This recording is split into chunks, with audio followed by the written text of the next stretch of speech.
भारत का एक ऐसा शहर जहां सैकड़ों परिवार ट्रेन की पटरियों से सटी हुई प्लास्टिक और त्रिपाल की झुग्गियों में रहते हैं। हर गुजरती ट्रेन के साथ जमीन कांपती है, दीवारें हिलती हैं और दिल कुछ पल के लिए थम सा जाता है। यहाँ जिंदगी और मौत के बीच सिर्फ कुछ कदमों का फासला है। इन झुग्गियों में रहने वाले लोग हर दिन अपनी जान जोखिम में डालकर जीते हैं। दिन भर मेहनत करते हैं, मजदूरी करते हैं, शहर की चमक को जिंदा रखने में अपना खून पसीना बहाते हैं। लेकिन बदले में उन्हें मिलता है भूख, असुरक्षा और एक अनिश्चित कल। यहाँ गरीबी सिर्फ पेट नहीं काटती, ये इंसान से उसकी इज्जत, उसके सपने और कई बार उसका सब कुछ छीन लेती है। दोस्तों, आज हम बात कर रहे हैं भारत के तीसरे सबसे ज्यादा आबादी वाले शहर कोलकाता की। एक ऐसा शहर जो साहित्य, कला, संस्कृति और इतिहास के लिए जाना जाता है। लेकिन इसी कोलकाता की गलियों में एक और कोलकाता सांस लेता है, जो पोस्टकार्ड्स में नहीं दिखता, जो टूरिस्ट गाइड में नहीं मिलता। करीब 1.5 करोड़ से ज्यादा लोग कोलकाता और उसके आसपास के इलाकों में रहते हैं। इतनी बड़ी आबादी के साथ आती है बेरोजगारी, घरों की कमी और रोज की जद्दोजहद।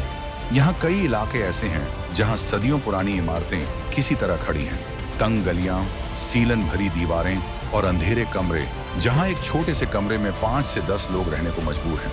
लेकिन कोलकाता की सबसे खौफनाक और सबसे अनदेखी हकीकत है ट्रेन की पटरियों के बिल्कुल किनारे बसी झुग्गियां।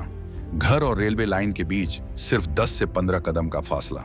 हर दिन लोकल और मालगाड़ियां तेज रफ्तार से गुजरती हैं, धूल उड़ती है, पत्थर उछलते हैं और माँ ये दिल थाम कर बच्चों को देखती हैं।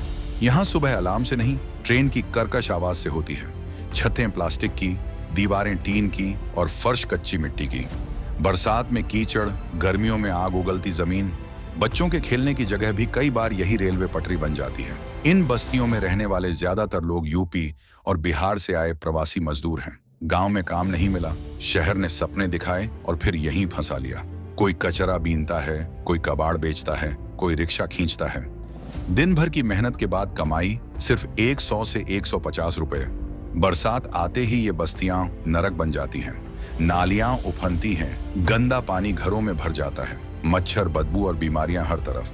इलाज के लिए सरकारी अस्पतालों की लंबी लाइनें और प्राइवेट अस्पतालों की नामुमकिन फीस।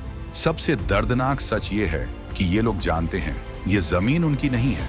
कभी भी नोटिस आएगा और बुलडोजर उनके सपनों को कुचल देगा। फिर भी वे यहीं रहते हैं, क्योंकि उनके पास न पैसा है, न पहचान और न कोई दूसरा ठिकाना। कोलकाता की एक और शर्मनाक हकीकत है हाथ से खींचा जाने वाला रिक्शा। आज भी इंसान इंसान को ढो रहा है।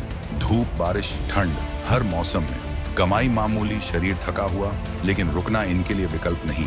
और फिर आता है सोनागाछी, एशिया के सबसे बड़े रेड लाइट इलाकों में से एक, जहां हजारों महिलाएं और लड़कियां रहती हैं। कई ऐसी जिन्हें बचपन में ही इस अंधेरे में धकेल दिया गया। गरीबी, धोखा और मजबूरी, यही उन्हें यहाँ तक लाया। दोस्तों, कोलकाता बाहर से रोशन है, लेकिन अंदर से जख्मी। ये शहर इमारतों से नहीं, कहानियों से बना है। दर्द की, संघर्ष की और फिर भी उम्मीद की। अगर आपको यह कहानी सोचने पर मजबूर करे तो वीडियो को लाइक करें, चैनल को सब्सक्राइब करें, ताकि ऐसे ही अनकहे सच आप तक पहुंचते रहें। मैं हूं आपका दोस्त, मिलते हैं अगली कहानी में।